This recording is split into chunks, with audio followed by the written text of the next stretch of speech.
Minecraft Legends, Mojang's attempt at a real-time strategy game. What are its pros and what are its cons? That's what I'm going to be going over in today's video. So without further ado, enjoy the video. Alright, so I'm a big fan of Minecraft, including Minecraft Dungeons, and the one thing that stood out to me the most about this game was its graphics. Honestly, when I first saw the trailer, I was like, whoa, this is insane. This looks so good. The art style and the graphics and how everything was running, I thought it was just great. So when I finally got my hands on it, I was kind of scared that it wasn't going to look the way I thought it was. And honestly, the game didn't disappoint. The game looks amazing. The visuals and everything about it just looks phenomenal. You know, when it transitions into the cutscenes and stuff, like, that stuff looks so good. I don't even know. It's just great. And that's the one biggest pro that I have to point out about this game. Like, it's visually appealing. And that's basically the biggest thing that it's got going for it, because the next pro isn't as crazy, because the story, it's okay. I wouldn't say it's, you know, the biggest pro on this list, but the story is somewhat interesting. You know, the whole unite the overworld, it's kind of cool. But at the same time, it's kind of like, this is kind of boring. Who really wants to unite the overworld, you know? Now, although I don't think the premise of the game is bad, or in any way, I think the story is somewhat interesting. You know, the whole concept, you know, you have to work together and stuff. I think that's great. I think that's good for a kid's game, but for most people who, you know, enjoy games like Call of Duty, this probably isn't what you're looking for in this game. Which leads me into my next point, playing with friends. Like, the replayability of the game is kind of decent, but I feel like there's room for DLCs and there's room for expansion, and I think that's how they left it, kind of with Minecraft Dungeons. But with the story how it is now, it's alright. I haven't completely beaten the game at the time I'm talking about this, but when I was playing with my buddies, you know, it was actually pretty fun. Like, you know, going through, like, the spore castles and stuff, like, with them, and, you know, building, strategizing things, although creepers are completely OP. It was fun. It was actually really enjoyable. And that leads me to the next point, which is the bosses. I've already fought the Spore boss, and honestly, that was pretty fun. Although, you know, I won't even lie, that some of the stuff he did was pretty questionable. The boss is cool, unique, fun. When I got to the point in the cinematic where it was, like, showing off the hunt boss, I believe that's what it's called. It's the one guy that's, like, riding the pigs and stuff. That guy. I was, like, super excited, but I don't know where I'm gonna find him, so, you know, we'll just have to see what happens with that.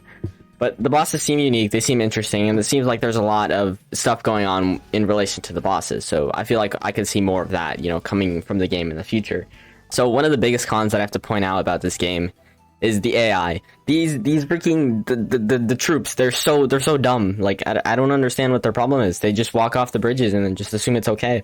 Like, no, dude, we're literally fighting a war against piglins, and you're deciding to fall off a bridge, and you find that more important than just, like, dying.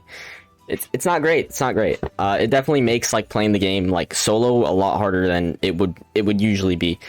Now, with the problem with the AI is, like, they just don't understand things sometimes, and I feel like there's a lot of things that could be fixed. Like, if they were to fall off, like, a ramp or something, you know, when you charge them or when you round them up, you know, hopefully the troops on the bottom climb back up, you know, and go to where they're supposed to be, because it seems like there's no, like, actual leveling. No actual leveling of the platforms. The next thing I would want to point out is the bugs and the crashes. Now, honestly, that's expected with any game, but the blue screen to death, come on, Mojang, you could do better than that. Me and a couple of my other friends have experienced this problem before. If your graphics card driver is not up to date, the game will just die. It won't even work, it'll just die. Blue screen to death everywhere. It's not fun. It's not fun at all. So I was, like, super confused for, like, about 30 minutes until I realized, oh, I should update my graphics driver.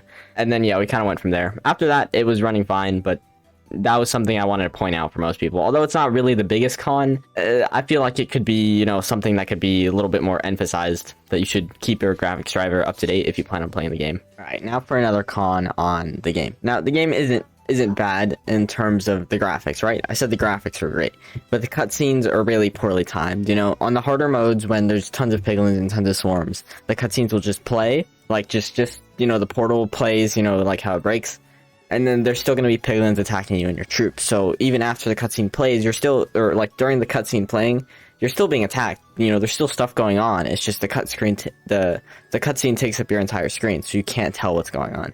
And that's just something that can definitely become a little painful. So what I see, you know, being a fix maybe is just make sure the game, like, pauses and then have the cutscene play. Alright, so enough with the pros, enough with the cons. Let's talk about if Minecraft Legends is really worth it for you. Now, I think there's two categories you can put this into. Either one, you enjoy Minecraft and you enjoy kind of like the simplistic games where there's not much to going on and you just kind of like the whole strategy aesthetic and the visuals of the game, absolutely, I would recommend this game to you. It's definitely worth it. But if you're looking for more of a fast-paced game, similar to like shooters and stuff, probably isn't the game for you. You're probably not going to have as much of a fun time with this game.